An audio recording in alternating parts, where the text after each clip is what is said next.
Kas? Vienkārši nezinu, kas tāda kvantu fizika ir. Nezinu, nekad tā īsti nav vārds dzirdēts, protams. Nē, davai, lai pasar rokas, kas zina, kas ir kvantu fizika. Nākamais jautājums. Kas uzskata, ka viņš zina, kas ir kvantu fizika? Bišķi skatās? Ja bišķi? Patiesībā, ja paskatās, ko es esmu sasolījis, ja Edgars man lūdza, un es kavējos ar abstraktu vai anotāciju, es esmu piesolījis tādus kalnus, tāds Mission Impossible, ka tas tiešām nav iespējams. Ar to es absolūti neuztraucos, ka man nekas neizdosies, jo es piesolīju izstāstīt, kas ir kvantu fizika, par ko viņi mums liek aizdomāties, un kas kvantu fizika noteikti nav. Ja? Un tas viss mērķis ir tagad kaut ko man stāstīt plus mīnus 1 stundas laikā, tad noteikti man beigsies tēja, ceru, ka ne balss, un nobriedis laiks diskusija, ja? Un tad mēs tālāk atvērsim diskusijas daļu, un tad tam manam stāstiem vajadzētu kalpot par pavadienu. Tā kā es nepretendēju uz to, ka es kaut vienu no tiem mērķiem izpildīšu, bet ja tas, ko es pastāstīšu, būs noderīgs un raisīs diskusiju, tad jau es būšu gandarīts un kaut kāds mērķis sasniedzis. Ja jau mēs tā esam pakāpeniski sākuši, tad es pats stādos priekš, esmu Slavkas Čejos, es esmu Latvijā dzimis, Latvijā audzis, Latvijas universitātē ieguvis bakalaura un maģistra fizikas grādu, tādu fizikas doktora grādu esmu ieguvis Televijas universitātē, Izrēlā, pēc tam atgriezies Latvijā, tagad strādāju Latvijas universitātē par pasniedzēju zinātnieku. Un es biju domājis, kā es varētu nopamatot to, ka es tad nāku jūs priekšā un kaut ko stāstu par kvantu fiziku. Es izdomāju neko slaidiem nelikt, bet es paskatījos paša publikāciju sarakstu. Lielākajā daļā virsrakstā bija vārds kvantu. Tas vien nenozīmē, ka es kaut ko no kvantu fizikas sajēdzu, bet to, ko es domāju, ka es varu jums pastāstīt, es līdz tā stāstīšu. Jā, labi, tad pieņemot, ka ir bijušas rokas, tomēr, kas nav dzirdējuši neko par kvantu fiziku, tad man kaut kāds viens stāstiņš ir par to, ko viņa mums ir devusi. Ja? Kvantu fizika ir mūsdienu fizikas sastāvdaļa, viņa kļūst tik neatņemama, kā elektrība, teiksim, uz kur mēs paļaujamies. Ja fizikā pēkšņi pazustu kvantu mehānika, viss tā vienkārši apstātos. Čau, cauri. Ja? Tāpat kā pazustu elektrība, dzīve apstātos vai pārvērstos līdz nepazīšanai. Pamat lietas, ko kvantu fizikas atklāšana 20. gadsimta sākumā un vidū mums palīdzējusi saprast, ir kā ir uzbūvēts atoms, kas bieži vien turienes sāk skaidrot kvantu fizika, tā ir atomu un molekulu fizika. Kā darbojas ķīmiskās saites, kas savienojas, kas nesavienojas un kāpēc. Un ne tikai saprast tā kvalitatīvi, tās bildītas uzzīmēt, bet precīzi, kvantitīvi rēķināt un atrast veidus, kā to var izmantot tautsaimniecībā. Kādā tautsaimniecībā? Katram no jums līdzi ir kāds gabaliņš no tās tautsaimniecības. Kādam ir rokas pulkstenis, visiem ir mobīlie. Tieši kvantu fizikas dotā izpratne par to, kā ir uzbūvēta viela, kas atšķir metālu no dielektriķa, no pusvadītāja, ļāvis izveidot kvantu, savā būtībā kvantu ierīces, kas visu mūsdienu elektronikas pavadā. Supravadītāji. Kas ir kaut ko dzirdējis par supravadītāju? Kaut ko. Lūk. Manā reklāma rakstā bija pieminēt vārdu kvantu levitācija. Tas nepārāk sen sociālajos tīklos bija staigājis links uz vienu ļoti jauku fizikas demonstrāciju, kura saucās kvantu levitācija, un es izdomāju, ka es varētu viņu parādīt, varbūt ne visu, bet kaut kādu daļu.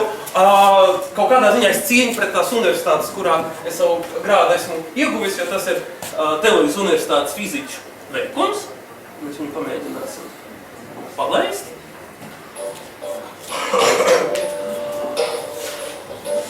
Lūk. Te droši vairāk ir jāskatās, ja? Ir supravadītājs, ir pastāvīgais magnēts.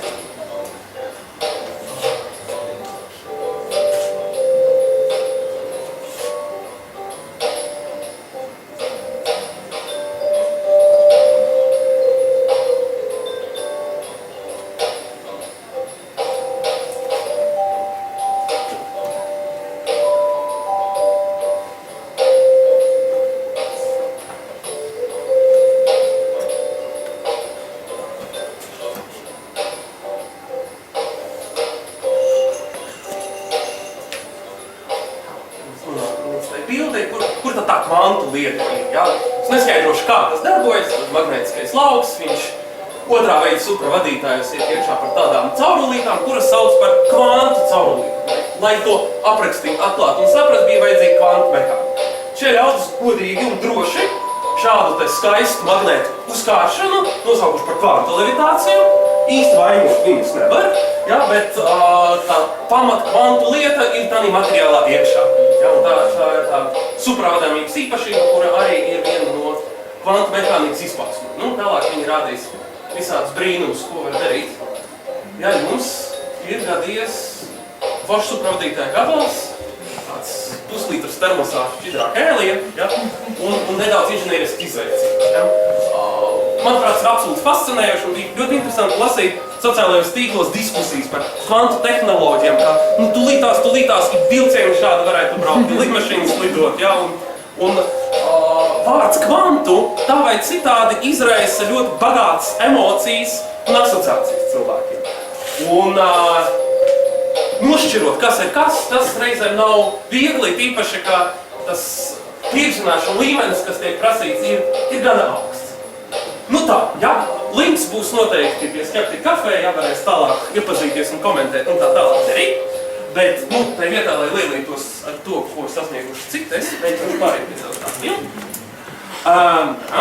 Tādām, nu jā, te var pieminēt, kā GPS tehnoloģija, bez relativitātes teorijas arī izšķiroši izmanto kvantu fiziku, arī atomu fiziku, katrā no tiem satelītiem ir ļoti precīzi atomu pulkstenis, kurš arī absolūti neiespējams bez kvantu mehānikas likuma tiešās izmantošanas.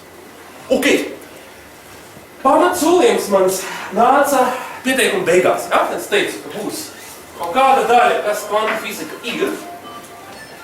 Tad ir robeža un ir tā daļa, par ko kvantu fizika aicina, liek mums aizdomāties, par kuru pat patiesībā, ja jūs mācāties kvantu fiziku, nemaz nav iespējams neaizdomāties, kura tā romantika un azarts ir iekšā, ja? Bet tā daļa tiks iezīmēta tāda viegli vai stipri dzeltena, ja? Jo tā ir tāda skaidri nodalām no kvantu fizikas. Un fiziku es šeit lietu tādā šaurā, praktiskā nozīmē. Tā fizika vienmēr ir bijusi un cerams paliks empīriska dabas zinātne, līdz ar to kādi man arī nebūtu priekšstati par kvantu mehānikas interpretāciju un jēdzieniem un lietām, kas tur notiek, man jāspēj tos priekšstatus ietērt, ja es esmu kvantu fizikas, ietērt kvantitatīvajos lielumos, matemātikā, un man, citam fiziķim, eksperimentātam ir jāspēj pierādīt šīs sakarības eksperimentā.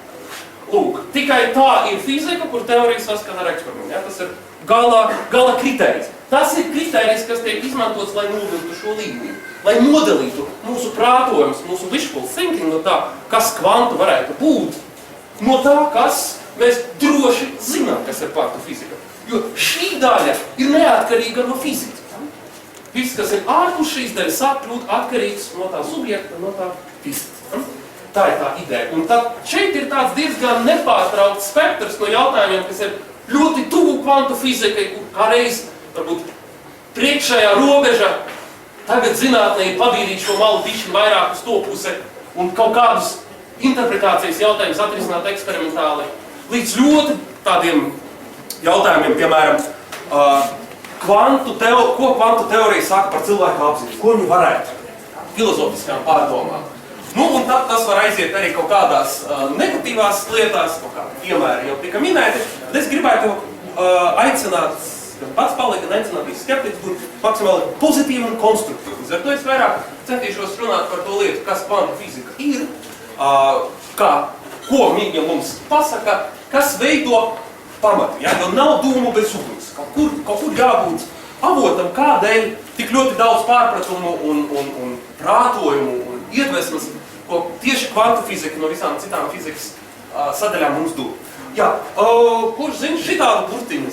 Kas tas par burtiņu? Tā ir, jā, Planka konstanta. Kāda Planka konstanta? Svītrotā Planka konstanta. H bar, ja? Un svītrotā Planka konstanta. Ja es kādu pārsvītroju, tas viņu izdala ar 2π. Ceļš teorētiskajā fizikā, kur es pārstāvu,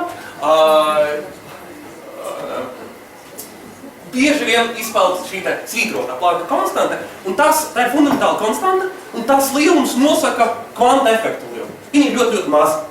To nozīmē liels vai mazs, es bišķi pakomentēšu, bet viņa ir maza, un tas ir pamat iemesls, kādēļ tā tik ilgu laiku cilvēcei vajadzēja, lai kvanta efekts atklātu, un kāpēc mums tik ilgi ir jāmācās un jāmaina savu domāšanu, lai tos kvanta efektus saprast.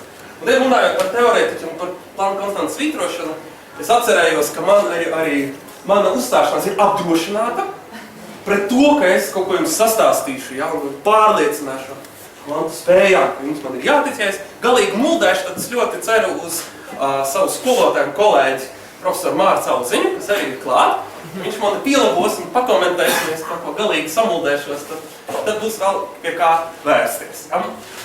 Lūk, mums arī profesionālā līmenī, mūsu universitāte un fakultāte regulāri notiek diskusijas. Viena puse no teorijas, cita puse no eksperimenta, un prieks vienmēr tur, kur viņas attiec. Nu, lūk, par to prieku tas lielākoties arī stāstīšu, bet, lai sāktu ar kaut kādu taustāmu piemēru, ja? Kur tā problēma? Tagad, kur tas mans vēlēs izaicinājums? Saprotiet, kas pavēr? Ja man patiešām būtu jums jāpastāsta, kāds kvantu fizika ir, tad es teiktu, vienīgais, ko mēs varam jums piedāvāt, jūs nākat uz mūsu universitāti, iestājaties fizmatos, nozmācāties 2 gadus, un tad 3. kursā, vispirms Mārcis Auziņš, pēc tam Slava Kašķīns, jums pastāstīs, kas kvantu fizika ir. Baigi forši, ja? Bet mums jau ir palikušas tikai 45 minūtes, tas ceļš man nederēs. Ja? Es nevaru to izdarīt, es gribu, bet nevaru. Ko darīt? Viņš neposaka. Ja? Un man nekas cits neatliek, un tas ir zinātnes popularizācijas instruments, kā izmantot līdzības, analoģijas, simbolus. Un viens piemērs, kur šie vārdi gandrīz šādā secībā ir izskanējuši, arī pirms pāris mēnešiem laikam ir bijusi FISMATU, Latvijas Universitātes fizikas matemātikas fakultātes un Latvijas Universitātes teoloģijas fakultātes studentu diskusija. Manuprāt, ļoti forša un ļoti konstruktīva. Un tur, kur teologi centās FISMATiem paskaidrot, kas ir tas jautājumu loks, kuru viņi savā fakultātē apskata, un kāds ir tās metodas, ko viņi lieto, tas pamattēze bija, ka tās ir līdzības, analoģijas un simbolu tēri. Ja? Līdz ar to jums tādā vai citā veidā ir jāuzticas, un līdz ar to, protams, šo atvērto galu, kādas pārdomas vai izjūtas vai asociācijas jums man stāstījums izraisīs, es netaisos kontrolēšanu, es domāju, ka tas ir mans mērķis, varbūt rosināt arī šīs asociācijas. Bet tātad piemērs, ja? Vēl pirms kvantu fizikas. Pavisam praktiska lieta, lai parādītu šo manu kārti, šo manu skaidrošanas principu uz kaut kā, kas ir pieejamāks un saprotamāks. Un tā būs pavisam klasiska lieta, kur daudziem ir mācījuši, daudziem pat iemācījuši skolā, tās ir enerģijas nezudumības likums. Kas tas par likumu, ja? Tas nav jāiedomāja. Bet mans mērķis būs jums izskaidrot, ja? Kaut kā mēģināt nodot, par ko tur tā lieta, kur tā sāls. Lūk, tātad, ja jūs tā pa pilnam gribat, nu kas ir enerģijas nezudumības likums? Nekas liels, ja? Ir tāda enerģija, lūk, piemēram, svārstam, viņš var vai nu vairāk kustēties, vai nu vairāk pacelties, ja? Bet tā kopējā enerģijas summa ir vienāda, ja? Un tad skolā māca, kā šito lietu saprast, kā reizināt lielumus, kā nomērīts, viss tā standarta fizika, jums pilnībā viņu nodot, ja? Vairāk jautājumu par to, kas ir enerģija, ar to fizikālais jautājums ir izsmāts. Varbūt jūs laboratorijas darbu uztaisīsiet, izmērīsiet vienu, izmērīsiet otru, saskaitīsiet, pārliecinās, saglabāsiet. Pieņemsim, ka jūs esat sākuma skola, jums nav pieejama algebra, ja? Vai tādi smalkie rēķini, smalkie jēdzieni. kvantitatīvu domāšanu. Kā es vajag mēģināt jums paskaidrot, kas ir enerģija? Enerģija. Ja? Es mēģinātu izmantot analoģiju, līdzību. Es teiktu, saprotiet, ar ko fiziķis tik ļoti mīl to enerģiju? Ja? Ka ja vienreiz mums kāds ir piešķiris enerģiju, ja? Teiksim, vārds grībulis ir piešķiris enerģiju, un viņa sākotnēji ir visa potenciālā enerģija. Šī glāze būs potenciālā enerģija. Ja? Lūk, tu tās piešķirsim potenciālo enerģiju. Jums, ka mīras pāri. Lūk. Un viena glāze, vienā rokā man būs potenciālā enerģija, otrā glāze man būs kinētiskā enerģija. Un kāds tur arī nenotiktu pa vidu starp tām glāzēm, ja? Kā es to enerģiju no potenciālās uz kinētiskās nepārlietu, un kopējais enerģijas daudzums nesamazināties. Ja? Līdz ar to enerģija ar to ir noderīga, ka man nav jāzina tās detaļas. Kā es tur to nabaga enerģijas dzērienu laistu, es zinu, ja vien es viņu esmu labi paslēpis no apkārtējās vides, un neviens nav piesadzies, kopējais daudzums paliek nevainīgs. Tālūk ir enerģijas būtība. Pieņemsim, ka es tādu esmu stāstu veicis. Lūk, un kas var notikt tālāk? Ja? Kāds forši, ja? Un tad, kad viņš nāks uz 10. klasi, viņam mācīs par enerģiju, viņam būtu tā analoģija palīdzēs tām formulām izrapties cauri. Cits pateiks, enerģija. Es jau arī jūtu, teiksim, ja man rīt ir daudz enerģijas, un iedodu citiem, un liekam pie viņiem pārīt. Ja? Un nevēlti tomēr šīs arī saucas enerģijas dzēriens. Es tagad dodu savu enerģiju jums, pēc tam ceru saņemt atpakaļ. Bet ja jau ir tās enerģijas fiziķiem, tad ir arī tādas noteikti psihiskās enerģijas. Ja cilvēks ir enerģētiski iztukšos, noteikti kāds viņu pieslēdzies. Ja? Mēs varam sākt patvaļīgi daudz prātojumu. Šī laikam ir kaut kāda Pokemonu kartiņa, kur izdod pirmo attēlu, jo Googlā iesiet Psychic Energy.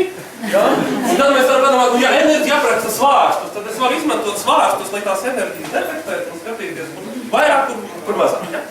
Par šo galu ne es viņu pārzinu, ne es par viņu senši daudz gribu runāt. Tā kā es savā stāstā centīšos stāstīt šī līmenī, būt tuvu šai robežai un ar analoģiem paskaidrot centrālus principus kvantu fizikā, kuri ir tad tie pilāri, kurus mēs kā profesionāļi ietērpjam matemātikas valodā un kuri dod pamatu analoģijām, interpretācijām tam līdzīgām lietām. Tas būtu tas mērķis. Okay? Tā, ļoti labi. Jā, tātad tie 3 pilāri.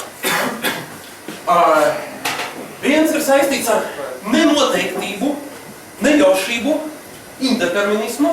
Daži varbūt dzirdējuši par tādu Heisenberga nenoteiktības principu, kurš ir viens no centrālajiem principiem kvantu fizikā. Viņi parasti pieraksta ar šādu formulu, kurš viens tāds gana ekstrēma fizikas fanātiķis droši vien sev iztatavējis uz rokas. Tas nav tas, ka es to aicinu jūs darīt. Tātad viena ir saistīta ar nenoteiktību un nejaušību un mūsu patiesībā mazinātām spējām kaut ko paredzēt kvantu fizikā. Otra pamatīpašība. Tā ir noteiktība, kura piemīt kvanta fizika. Tās precizitāte. Un mūsu spēja to precīzi sapēt ar eksaktu likumu, kurš izturējis jau gandrīz 100 gadu pārbaudi. Tas būs Schrödinger vienādojums. Un tie vārdi, kas nāk klāt, viņas var dažādiem formulēt. Tas vārds koherence, viņš varbūt skan sveši. Ir vārdi interference, fāze. Viņi var šobrīd skanēt ļoti miglaini, es izmantošu vienu kanonisku piemēru, lai to paskaidrotu. Bet eventuāli tas, ko mums tā kvantu fizikas likuma nenoteiktība un koherence dod, tas ir aprēķināms un izmērījums. Aprēķinātie punkti ir izmērījumi. Tad lielākā laime fizika nevajag, jo teorijas saskan ar ekstrēmu, patiesi laimīgs. Lūk, un ir trešais pilārs, kas arī pēc būtības bija atklāts tajos pašos 20. 30. gados 20. gadsimtā, bet kaut kādā ziņā tā ir tāda New Age kvantu fizika. Vairākās nozīmēs tā ir tā daļa, kurus mūsu iespējas to izpētīt un lietot ir parādījuši relatīvi nesen, un tā ir saistīta ar tā saucamo nelokalitāti, jeb zināmu kvantu informācijas nedalamību. Jūtat, ka kādas dienu pilns ar svešvārdiem. Tas uz kādu laiku viņu būs. Ja būs pavisam skumji, tad es ceru, ka es mūsu sejām nolasīšu. Bet tad tas ir tās 3 komponents – nenoteiktība, koherence un nelokalitāte. Ko es mēģināšu tad jums pastāstīt? Lūk, tad kur tā kvantu mehānika ir? Ja, kur ir jāiet? Ja, kurā veikalā viņi var nopirkt? Ja, kāpēc vajag tādu baigi speciālas konstrukcijas, lai viņi varētu tā ņemt un satvert? Bet tāda, ka viņi ņem un satver, viņi bojājas. Viens no veidiem, kā es varu pateikt, tie kvantu mehānikas likumi. tīrā veidā, skaistais Šrēdingera vienādojums. Kur ir tā pasaule, kurā viņš darbojas? Pasaule, kur pilnībā no visas pārējās pasaules ir izolēta. Kvantu likumi darbojas tad, kad es neskatos, nemiedarbojos ar to sistēmu, kuru es mēģinu atrakstīt. Mēģināšu tūlītās to domu sākt vērt vaļā. Patiesībā tā situācija nav fizikā tik sveša. Un jautājums par parastās mehānikas, ko māca skolā, par kur tas nesludojums likums bija, kas mašīnas darbina.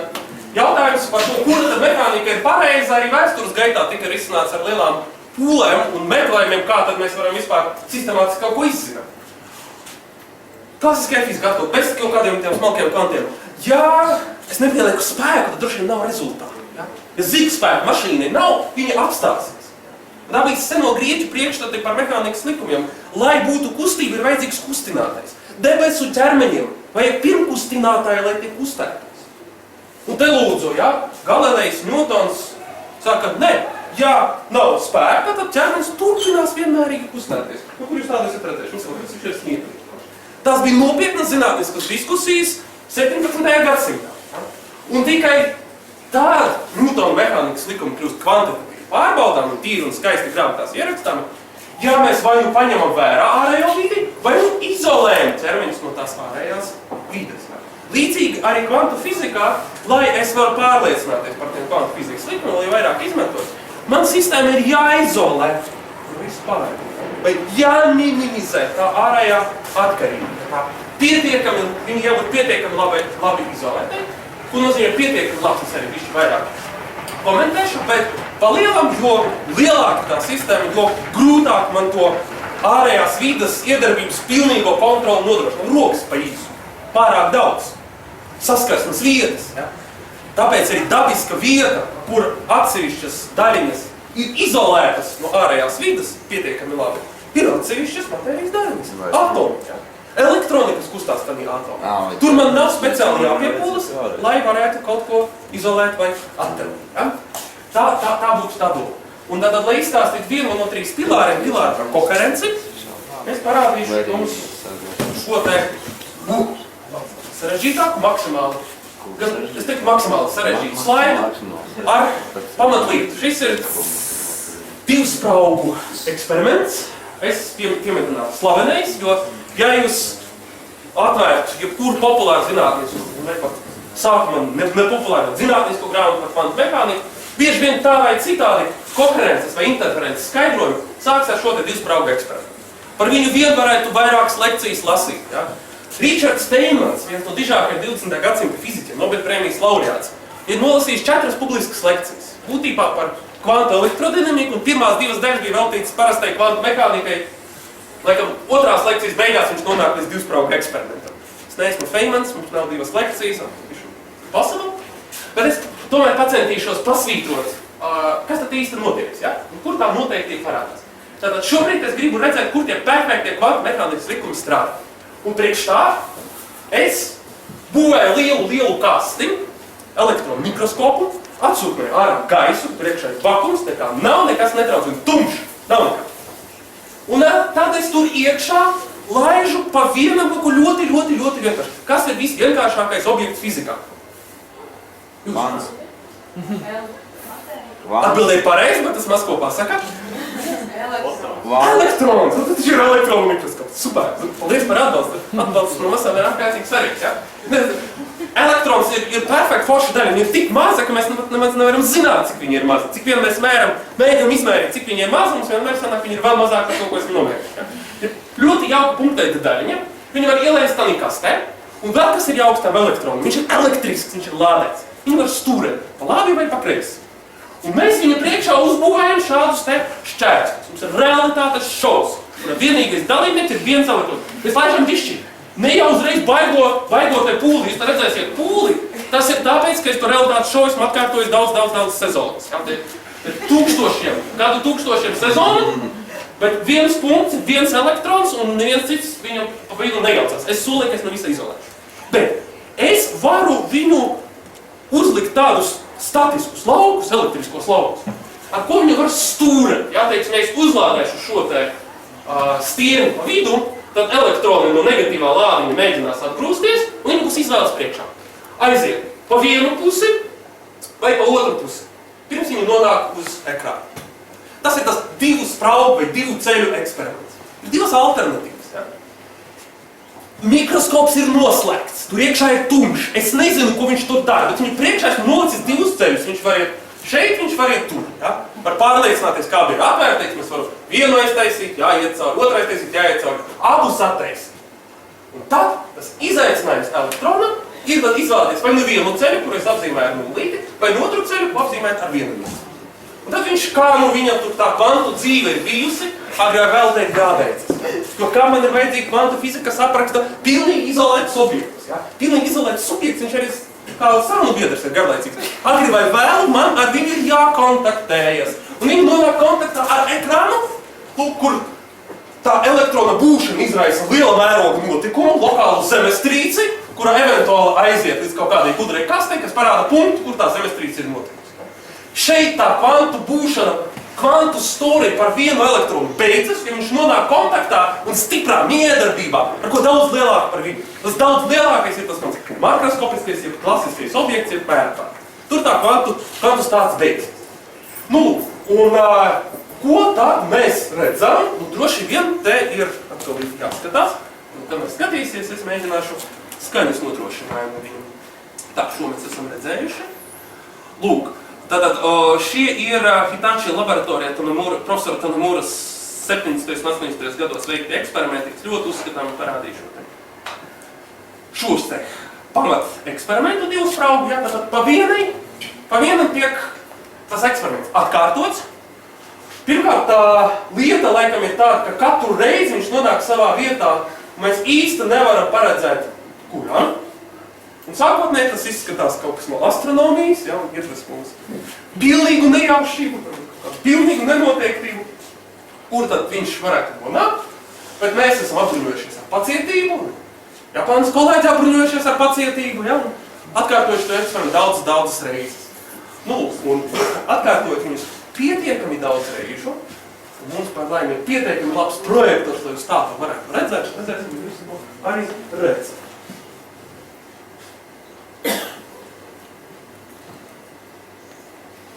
Te pa vidu kaut kāda pātrināšana notikusi, lai to tempu palielinātu.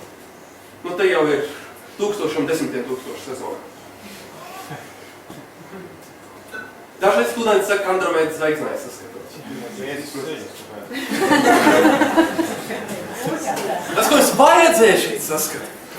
Tu zini, kā iesa izskatās? Tā. Tā. Tā, tur mēs te esam.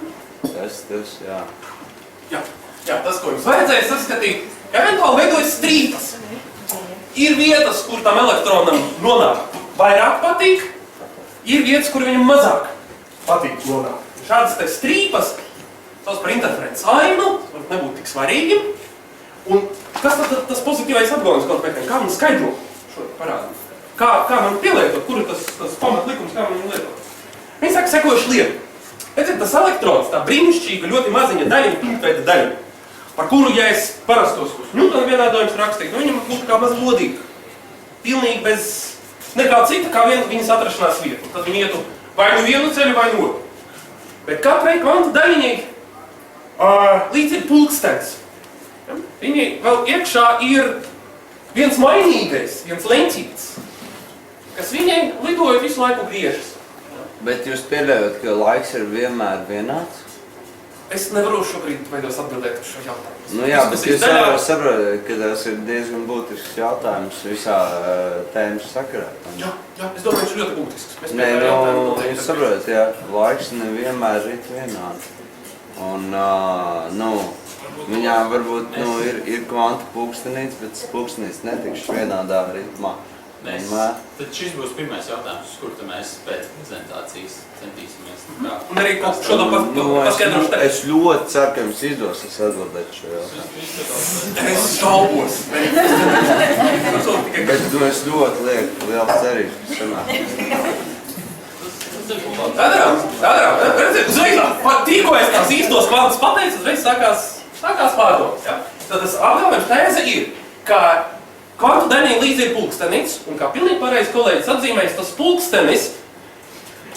pulksteņa rādījums tad, kad elektrons nonāk uz ekrāna noteiktā punktā, ir atkarīgs no tā, cik daudz viņš ceļu ir veicis. Ja? Un ja es bīdos šeit pa ekrānu, es burtiski nebīdīšos, bet gan rīzēju, ja es bīdos šeit pa ekrānu, lai nonāktu šajā punktā, pa vienu taku ir garāks ceļš, pa otru taku īsāks ceļš. Bišķi pabīdos, pa vienu taku garāks ceļš, pa otru īsāks ceļš. Bet tā ceļu starpība mainās. Un tas pulkstenis starpības starp šiem diviem leņķiem mēra to, kāda ir bijusi šo taku garumu atšķirība. Un tas kosinus, kas te ir uzrakstīts, ja, tad ir tādas, kad šīs starpības sasniedz vienu kvantu noteiktās vērtībās, tad viņam tur ļoti, ļoti patīkas nonāk. Un kad tā pulksteņa starpības starp diviem ceļiem, pulksteņa rāda pretējus rādījumus, tad viņš tur negrib nonāk. Vēlreiz taistāvu. Iedomāsimies sevi tagad tā elektrona vietā, ja? Un ielaist tajā aparātā, atčekojam, neviens neskatās, forši, var nodoties savu kvantu izklājumā. Es ātri aizskrienu, izpētu visu aparātu, paskatās, tur būs viens ceļš un otrs ceļš. Kuru ekrāna daļu es gribētu izvēlēties, kur nonāk? Tā, es sarēķinu katrā daļā, kur būs tās daļas, kur man pulksteņi sakrīt, izvēlos kādu no tiem, bet noteikti ne to daļu, kur tie pulksteņi ir pretēji. Un aiziet. Parādās, čau, jā, es esmu kvantu pasaules iznācis, šeit mēs esam. Mēs tur bišķi pārāk tēlēju šo te procesu pārspīlēju. Bet tātad šāda te uzstādījums, kad es nemēģinu uzspiest savu gribu šim elektronam un nemēģinu viņa gribu noskaidrot. Es nemēģinu skatīties, kuru ceļu viņš ir izvēlējies. Noved pie tā, ka es varu eventuāli ar visu kaut kādus detektoru un matemātikas palīdzību izmērīt pulksteņu starpību starp diviem ceļiem. Tad viens lielums ir šī pulksteņu starpība, kur šeit parādās, es pat teiktu, spilgti, kur var ņemt un mērīt, ja, kāds ir attēls ar šīm te joslām un cik tiešām man tie pulksteņu rādījumi atšķirās vienam ceļam un otru. Tad tas ir viens lielums, ko var mērīt un ko šis aparāts mēra. Ja vēlaties, tā ir šī daļiņas viļņa īpaši. Savukārt, tas, kas paliek kā lielais jautājums, lielais noslēpums, kur tas tad pie diviem ceļiem viņš ir izvēlējies. Mēs kaut kādu vienu no virsotnēm, 3 pauguri, ja? Vienam no pauguriem esam uzkāpuši. Tā, vienu jautājumu, 2 jautājumus, kādam uzreiz jau palika slikti. Tā ka nevar nepateikt. Kādam palika labi? Labi? Mums tiešām būs diskusijas daļā visiem tiem jautājumiem. Te tā viena tēze, ja? Un tie, tātad, pārķiešu uz nākamā slaidu, to tēzi pasvītrot. Tātad, kamēr tā mana sistēma, kurai es gribu rakstīt likumus, ir pietiekami labi izolēta, to, kas ar viņu notiekas, tas bija tas ģeniālais atklājums. Schrödingers, Heisenbergs, Bohrs, daudzi citi ģēniju plejādi, kā viņu sauc. Vairākas Nobel prēmijas. Tā bija tā spēja to satvert precīzā matemātiskā aparātā, kuru es te neskaidrošu, es dažas simbolus no tā esmu izņēmies, bet visu to, ko mēs varam, visu to informāciju, kas mums ir vajadzīga, lai sarēķinātu gala rezultātu, viņi visu var satvert vienā objektā. Tā ir tā slavenā viļņu funkcija, stāvokļa vektors, parasti apzīmē ar krievu alfabēta burtu psi, un tā ir situācija, ko es esmu iepriekšējā slaidā rādījis, maksimāli vienkāršā tuvinājumā man ir 2 komponentes, viena iet pa vienu ceļu, tad tev uz pulksteņa būs tik, vai nu iet pa otru ceļu, tad tev uz pulksteņa būs tik. Ja? Tad tas stāvokļa vektors ir galvenais kvantu teorētiķu meklēšanas objekts. Ja? Mēs rēķinām vienādojumus priekš viņu. Kādus vienādojumus, ja es pieminēju Schrödinger, laikam Schrödinger vienādojums, viņš vienkārši saka, kā tur viņu matemātiski, kā tie pulksteņi griežas, kā varbūt amplitūdas starp šiem divām komponentēm mainās. Un tā visa fizika, visas miedarbības spēki, viņa tur tiek likta iekšā. Ja? Un kamēr mana sistēma vēlreiz, kamēr viņa ir pietiekami labi izolēta, ja, es varu jebkurā brīdī sarēķināt, kāds tas man stāvokļa vektors.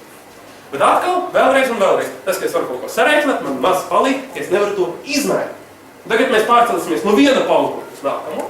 Tā, ka ir kaut kāda tā melnā kaste, kurā es jums apgalvoju, notiek ļoti precīzi matemātiski skaidri aprakstāmi procesi, kas notiek tad, kad mēs mēģinām par viņiem kaut ko noskaidrot. Mēs piedāvājam eksperimentu modifikāciju. Šoreiz tas rezultāts ir mākslīgs, tas ir no PowerPoint, nevis no reāliem elektroniem, bet tā ideiskā situācija arī, protams, no klasiķiem, no Richarda Feynmana, ir tāda. Interesanti būtu tomēr uzzināt, kā viņš tā divus tevis ir salīdzinājis. Un pāriem izgājis, divās daļās sadalījies, kā ir. Ja? Mēs varētu uzlabot savu iekārtu, visu atstāt tādu pašu, bet, teiksim, palaist gaismas plūsmu. Ja? Lukterīt, ieslēgt maz lampiņas, maz gaismiņas. Un tad uzmanīgi skatīties, kur man kaut kas nozipsnīs. Vienā pusē vai otrā pusē. Ja nozipsnīs šī pusē, zina, viņš pa pirmo spraugu aizgājis. Ja nozīmēsim tādā pusē, šoreiz viņš izvēlējās kreiso spraugu, to nulto. Ja? Lūk, un tas ir kaut kas reāls, kaut kas izmērās. Ja? Jūs varat to puldzīti iriktēt, jūs varat mainīt tā spožumu, jūs varat vākt statistiku.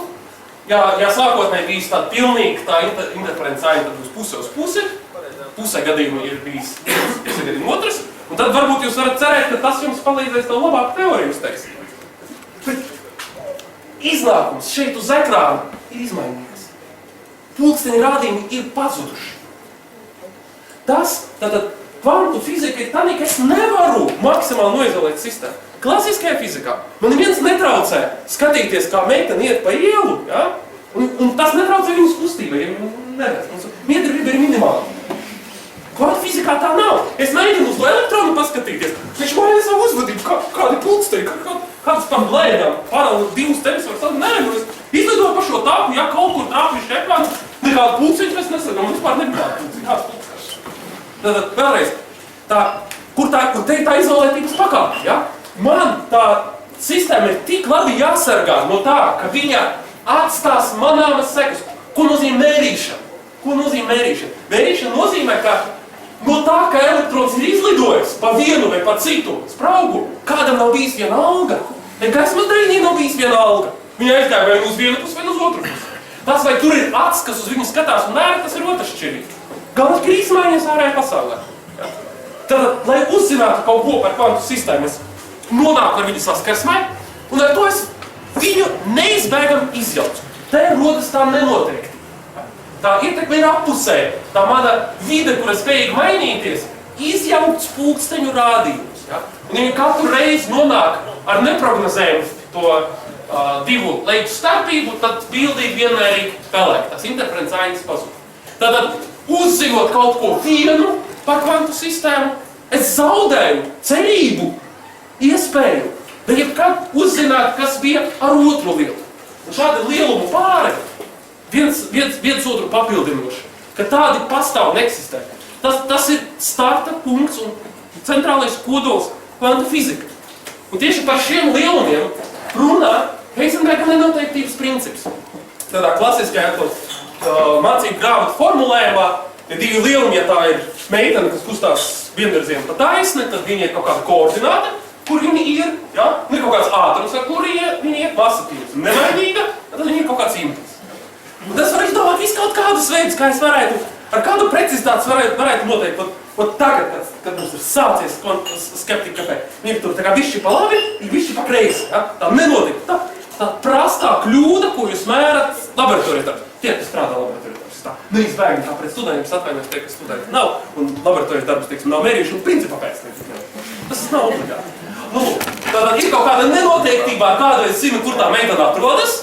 Parasti tur daži centimetri man pilnīgi apmierina, daži metri, vai ka es zinu, viņi tur ir vai nav. Bet es gribu teikt ļoti precīzi. Ļoti precīzi. Uz nulli šito tiecināt. Planka konstantē. Diktēta, šī tāda Heisenberga diktāts, ja? Es zinu, ka Heisenberga bija vācietis, tas nav saistīts ar šim, bet ir diktāts. Viņš pasaka, ka tas, ka es viņu tā konkrēti esmu nomērījis, viņu tik ļoti ir iztraucējis, ka nākamajā brīdī es nezināšu, viņa aizskries pa labi vai pa kreisi. Tā impulsa nenoteikti ir palikusi milzīga.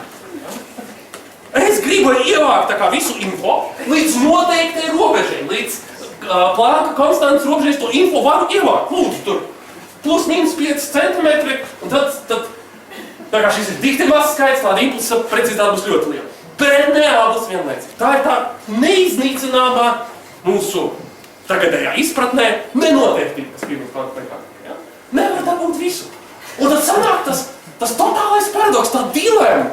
No vienas puses ir tā jaukā, skaistā kvantu pasaulē, kur perfekti strādās tā kā Platona pasaulē ar idejām un matemātiku. Viss strādā, stāvokļu vektori griež daudzas telpās, matricas diagnozēs, visam forši un jauki. Un tāds nāk tie fiziķi, un to izmēr, ja? To paskatīs. Un, lai paskatītos, man jāmiedarbojas ar to mazu izolēto sistēmu, ar kaut ko lielu, viņi nedrīkst palikt izolēt. Un tad es esmu riktīgi veicis visu procesu, kas ļauj man ekstraģēt informāciju, kura tad bija sprauga, 0 vai 1. Tas būs 1 bits, klasiskā informācija. Smagi pūlēs davuši 1 bitu, vai nu tur, ja? Nozipsnim vai nu vienā pusē, vai no otrā pusē. Kāda tad viņa bijusi fāze? Kuras strīpas ekrānu viņš izvēlēsies? Nezinu. Un tas ir tas troksnis, ja? Mērījuma brīdī tas neizbēgamais troksnis parādās nejaušība. Ja? Un fiziķi pagaidām uzskata šo nejaušību par fundamentālu. Nav raduši veidu tikt pāri, bet to prognozēt. Tam arī būs svarīgas filozofiskas implikācijas, bet es pagaidām palieku joprojām šitiem te stūri. Ja? To var izvērst precīzākos vienādojumos un ļoti precīzi nopamatot, ieskaitot, kāpēc šeit ir vienādības zīme un nelīdz ar 2 un tā tālāk. Ja? Un tad tēze ir tādi savstarpēji saistīti lielumi, kur ja es uzzinu par vienu, es nekā nezinu par otru. Ja es uzzinu par otru, es nekā nezinu par vienu. Un jebkuram lielumam ir viņa saistītās. Ja?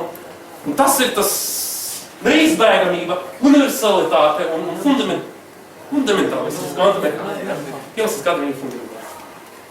Tas bija otrs paukurs, ja? Par nenoteiktību. Tātad no vienas puses ir precīzi, tikšķoša un kā perfekti strādājoša šī tā pulksteņu mašinērija, ja, un tad ir nenoteiktība, ka mēs gribam uzzināt, kas tur ir noticis.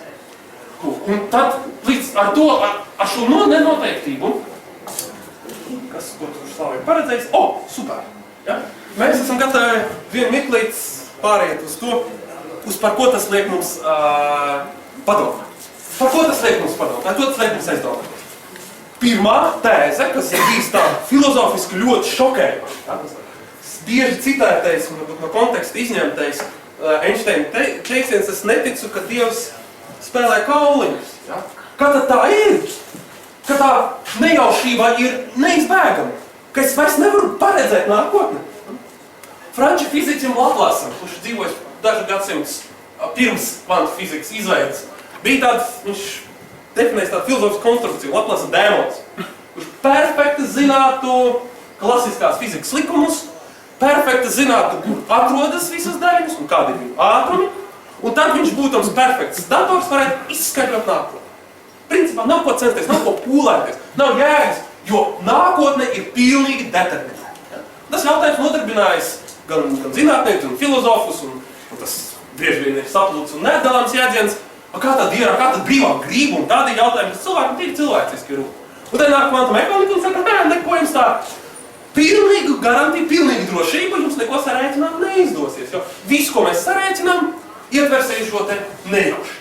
Tā ir viena ļoti tāda plaša pārdomu joma, kuru šīs te atziņas izraisa, ko mans kvantu pulkstenis rāda, ka vēl bišķi var papļāpāt, bet ir pārāk daudz. Ja?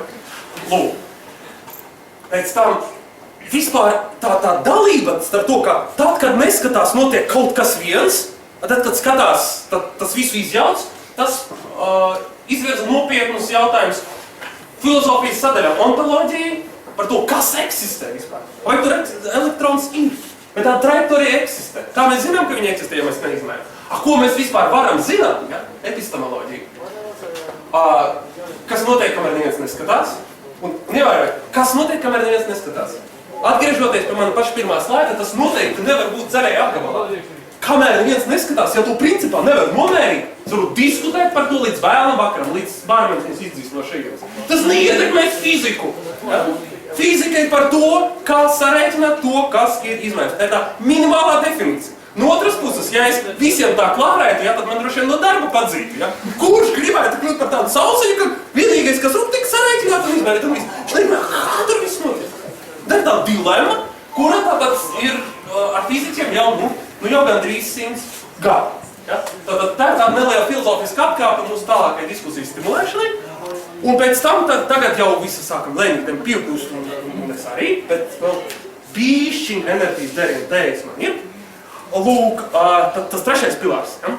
New Age kvantu mehānika. Te man pārāk daudz slaidu man segdot, bet viens ir. Kas tur ir uzzīmēts, ja? Tātad to kvantu teoriju, tiklīdz viņi bija atklāti vienai daļai, viņi vispārināja vairākām. Patiesībā viena no pirmajām zīmēm, ka tas Schrödingers točs to problēmu ir izkots, ka iepriekšējā nepilnīgā Bora teorija nav ceļš uz priekšu, bet pareizi Schrödingeram bija tas, ka viņi pareizi sareicinājuši enerģijas hēlija atomu, kuram ir 2 elektroni ar kodolu, nevis 1. Ūdeņraža atomu teorija bija jau kopš 11. gada, kopš Bora. Tad ir vairākas daļas. Un atkal tas kanoniskais eksperiments, uz kura tiek bāzēt tūsu priekšstatu par nelokalitāti un šo te kvantu sapinuma parādību ir sekojuši. Ja? Ka es sarunāju tādu kvantu procesu, ja, kur man no vienas saliktas daļiņas rodas 2. Ja? No vienas daļiņas rodas 2. Ir pilns ir iespējas izveidot tādu situāciju. Ja? Var radīt nestabilas daļiņas, kura agri vai vēl sabruks un viena aizies uz vienu, uz otru uz otru. Un tās daļiņas, protams, būs saistītas ar savu izcelsmi. Ja? Tā rupi sakot, ja es vienā maisā iemetīšu 2 kauliņus, viens sarkans, otrs zils, tad, ja vienu aizsūtīšu uz vienu pusi, otru uz otru pusi, klātiski, neskatoties. Tad, protams, skaidrs, ka uz A galu nonāks vai nu 0, vai nu vieninieks, tikai nezinu kurš, un uz B galu nonāks vai nu vieninieks, vai nu 0. Ja? Tātad kopā radušās daļiņas aprakstāt kopīgu to stāvokļa vektoru, kur, teiksim, viens variants, ka pirmā ir 0, otrais ir vieninieks, cits variants ir, ka pirmā ir vieninieks, otrais ir 0. Bet summā 0 plus 1 ir 1, 1 plus 0 ir 1. Ja? Tas jau pats par sevi nebūtu nekāds brīnums. Brīnumi sākas tad, ja mēs gribam izsekot, kas notiek ar šiem te kopīgajiem pulksteņiem.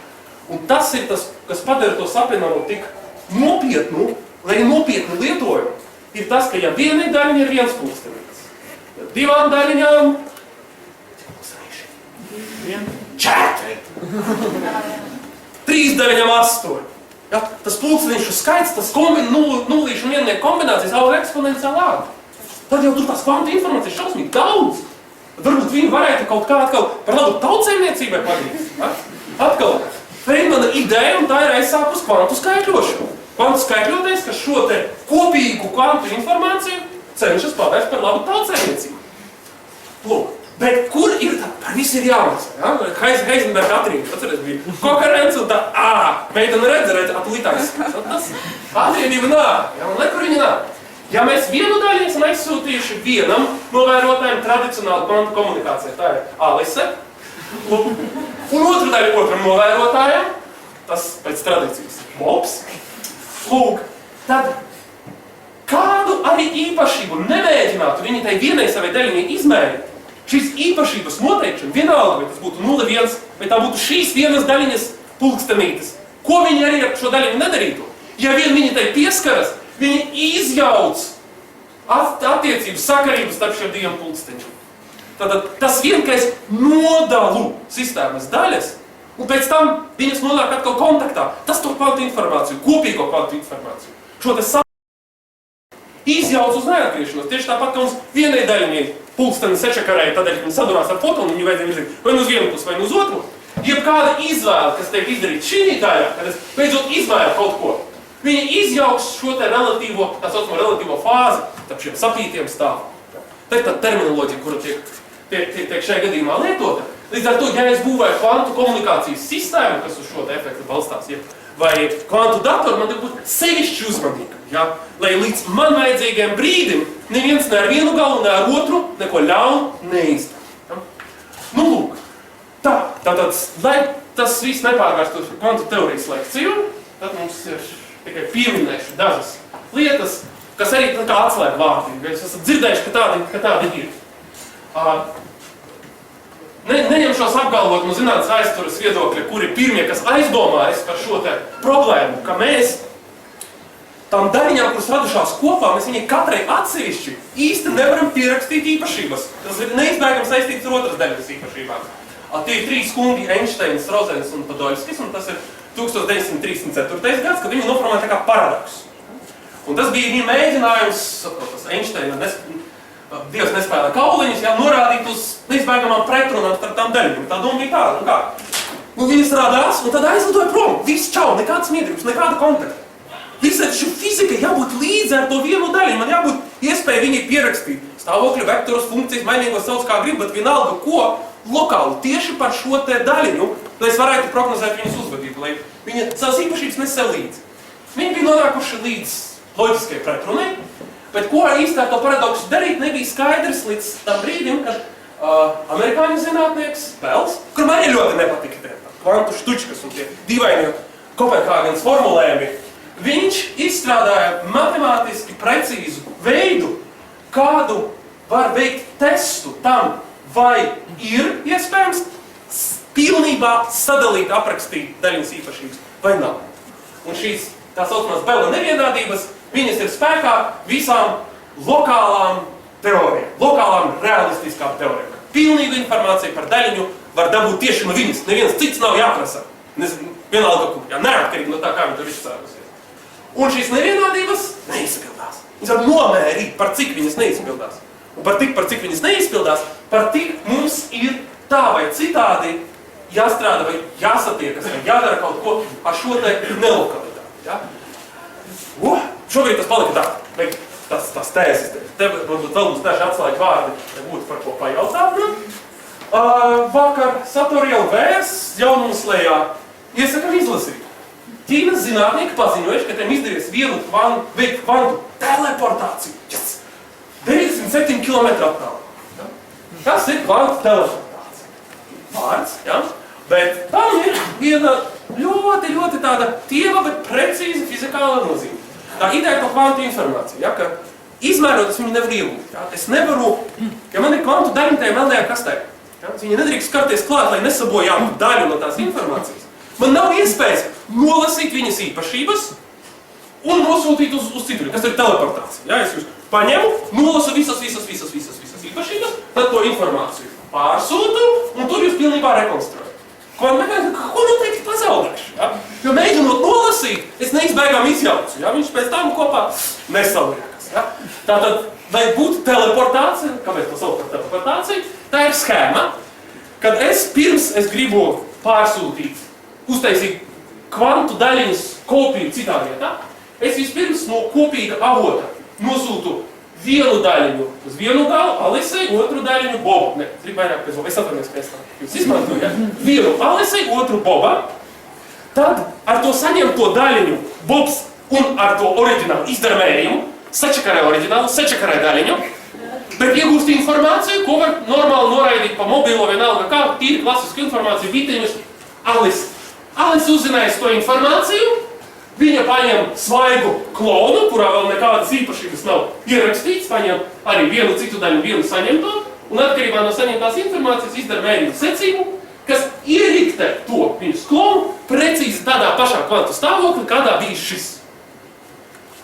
Smalks, diezgan grūti skaidrots kvantu eksperiments. Nosauc to par kvantu teleportāciju, un par jums raksta ziņās. Tā ir savi labumi. Ja? Lūk, te piemērs tāda parādība, ko sauc par hype vai ažiotāžu. Tu noteikti varbūt nevarētu slikt sarkanajā kvadrantā, bet, protams, arī fiziķi arī ir cilvēki, viņi to izmanto. Ja? Un reizēm trāpīgs koncepts, kas precīzi noformulē ideju, arī ir svarīgs un būtisks. Jā, par nodokļiem. Kāpēc te tiek pieminēta nodokļi? Ja? Tas arī no bieži pieminētā vēsturiska stāsta, laikam kādam kolēģis pielabosies kaut ko samuldu. Laikam Faradējam, kad viņš demonstrēja Anglijas kanadiskai zinātņu biedrībai savus atklājumus par elektrību, ja, viņam paprasīja kāds tad labums no tās jūsu dīvainās elektrības. Ja? Un atbilde bija, kā laikam pēc 10 gadiem vai cik, jūs par to varēsiet iekasēt nodokļus. Šobrīd tas nezinu, bet varēsiet iekasēt nodokļus. Par ko no tās New Age, no tās kvantumehānikas nelokalitātes tiek iekasēti nodokļi? Viena ir kvantu kriptogrāfijas sistēmas. Ja? Reāli nekādu materiālu kaut cik mums derīgu lietu mēs teleportēt nevaram, viņa nevar noizolēt, ja? Nevar to norealizēt ideju. Bet mēs varam pārsūtīt kvantu informāciju. Tas ir kaut kas ārkārtīgi pēļņas. Ja pa vidu kāds jebko mēģinās noklausīties, es par to zināšu, man tur tā teleportēšana nesanāk. Ja? Tas kvantu kriptogrāfijas galvenais princips un tā pārdošanas ideja, kura tā ir pierādīta ar kvantu fiziku. Tā ir tāda, ka es varu teleportēt kā es jums biju aprakstījis, kvantu informāciju no viena punktu uz otru, un ja ir kāds mēģinājums viņu noklausīt, vai vienkārši kaut kāda nepilnības sistēmā, to varēs detektēt tā galā. Ir ļaudis un pietiekami bagāti, kas te ir interesanti. Jā, ir pieprasījums, tad ir piedāvājums, tad ir biznesa, ir kompānijas, šie risinājumi ir pieejami, jā, ir tirgus. Ja? Par šiem es varbūt šobrīd nekomentēšu. Ir svarīgi, lai nepaliktu šis trešais stūris mums neaizpildīts. Es solīju, ka būs kas kvantu fizika ir, par ko jums aicinu neizdodas, kas kvantu fizika nav. Ja? Par spīti tam, ko es biju minējis, ka dēlu forši interesanti padomāt, ko nozīmē nelokalitāte un lietu saistība un nejaušības un determinisma attiecības. Mums nav nekāda empiriska pamatojuma apgalvot tā, ka kvantu parādībām, kādas mēs viņus pazīstam fizikā, ir jebkāds sakars ar garīgajām, psihiskajām parādībām vai augstākām apziņas funkcijām. Ja kādam stāst par novērotāja efektu, cilvēki Latvijā, kas stāst, ja? Ka tas nāk no tās kvantu fizikas. Jūs redzēt, protams, tas ir pašā pamatā, ja? Ka tā novērošana izjauc sistēmas darbību, bet tā novērošana ir gaisma, tā novērošana ir neizbēgama miedarbība ar ārējo pasauli. Te nav nekāda sakara ar novērotāju psihi vai kādām citām lietām, ko mēs uztveram kā cilvēki. Ja? Tas ir no citas sērijas, no citas operas, tas nav no kvantu fizikas. Tas vienīgā tā tēze šiem diezgan kategoriski apgalvojumi. Ja? Vēl viens tā nelokalitāte, kas New Age, ja? Skaisti, redz? Tātad nevar aprobežoties tikai ar to, kas ir šeit. Tad jau vajag arī kaut kādā ziņā, mēs visi esam saistīti. Protams, mēs visi esam kvantu satīti. Ja? Un domājot jau par to vienu, wow, kas padarīs. Ja? Arī, diemžēl, biznesa iespējas, ja, kas tika pieminēts. Nevajag ticēt tā. Te mums ir Maikls Talbots, holografiskais visums. Pošas idejas un tā tālāk. Ja? Kas ir hologramma? Hologramma ir viens tāds feins izgudrojums, kā taisīt bildes, kur informācija par visu bildi ir katrā bildes gabalījā. Poša ideja. Kvantu nelokalitāte un EPR paradoks arī ir poša ideja. Tas ir vienīgais viņu sakars, ka tas ir divas pašas idejas. Un atkal, nav nevainas jāteiks, man tagad katru grāmatu. Ja? Es negribu, lai tas izklausītos tā, ka es esmu tā gudrs cilvēks, nu es tāds atnācis un teicis, redz, lasi šo grāmatu, tad kļūst kā es, kā auziņš. Šo grāmatu nelasīju. Tā kā zaini pārvērtīsies. Ja? Tā nevajadzētu tūst. Ja? Jo slikts ir tas skeptiķis, kas nelasa Bībeli, slikts ir tas kristietis, kas baidās no Nīčes. Ja? Un es ticu, ka arī šajā grāmatā ir daudz vērtīgu ideju un iedvesmas, ko var būt. Ja? Bet esiet uzmanīgi šīs analoģijas, neuztveriet kā kāds ir pierādījis. Ja? Nu, lūk, tādā ziņā. Ja? Un paralēlās pasaules. Par lēmu vai par nelēmi. Amerikāņu fizikas Everetts publicējis lielu rakstu un attīstījis idejas atkal no tā dzeltena apgabala. Kā tur tas process notiek tajā melnajā kastē? Kādā veidā viņi tos pulksteņus var sinhronizēt par dažādām paralēlām iespējām, ja? Kura tad realizēs? Un viens sistemātisks, ērts, noderīgs veids, kā par to domāt, ir iztēloties, ka katrā no tām iespējām, ko es tur summēju ar tiem pulkstenīšiem, 0, 1 vai 2, 3, 4 vairākas tās superpozīcijas elementi. Katra notiek savā pasaulē. Ja? Un tad, kad mēs izpildām mērījumu, tad mēs ieraugām tikai vienu no tām iespējām pasaulē. Atkal, kā spriedums, kā domāšanas veids, tas ir noderīgi, bet tas nenozīmē, ka kvantu mehānika pierādītu, eksistē paralēlās pasaules, vēl jo mazāk, ka no tām var kaut ko iegūt vai tām kaut ko nokopīt. Ja? Labi, tas sarkano slaidu jāvāc nost, un tas, laikam, arī ir viss, ko es biju paspējis jums sagatavot. Lielas paldies par uzmanību.